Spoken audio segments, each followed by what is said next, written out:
Hello friends, standard fifth की English की text book है वी स्पीक इंग्लिश। हमारा ये चैप्टर यहाँ पर शुरू है। तो चलिए आगे बढ़ते हैं। आज हम देखते हैं कन्वर्सेशन नंबर 7, मुकालमा नंबर 7। देखिए, कभी कभी ऐसा होता है कि हमसे किसी की कोई चीज़ टूट जाती है या किसी के कोई ना चाहते हुए गलती से जो है कभी कभी कुछ नुकसान हो जाता है। तो उस टाइम पर अपोलोजाइज किस तरह से करना है या उससे माफ़ी किस तरह से मांगनी है, अंग्रेजी में उसे हम कौन से जुमलों की मदद से कहेंगे, वो आज हम सीखने वाले हैं। तो चलिए शुरू करते हैं। देखिए, एक कप था और ये इस लड़के के हाथ से जो है वो छूट गया है, गिर गया है और वो टूट चुका है। तो वो किस तरह से माफ़ी मांगता है, देखिए।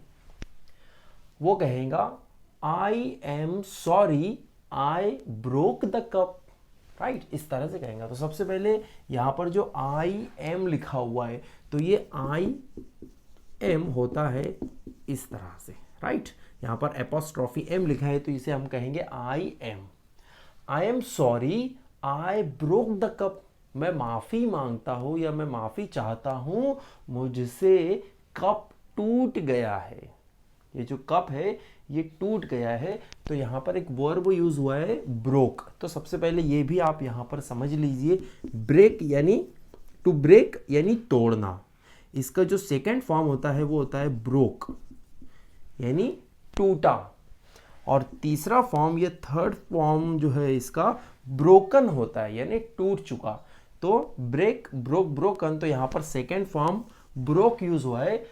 I am sorry I broke the cup. मैं माफी मांगता हूं, मेरे हाथ से कप टूट गया है या मैंने कप तोड़ दिया है। तो जो सामने वाला जो खड़ा है या जिसका कप था वो क्या कहेगा, नेवर माइंड। देखिए, आपको ये जुमला याद रखना है, क्योंकि अगर कोई हमसे बोलता है सॉरी, आई एम सॉरी, तो हम उसको बोल सकते हैं नेवर माइंड, यानी ठीक है कोई बात नहीं, नेवर माइंड। ठीक है, थैंक यू।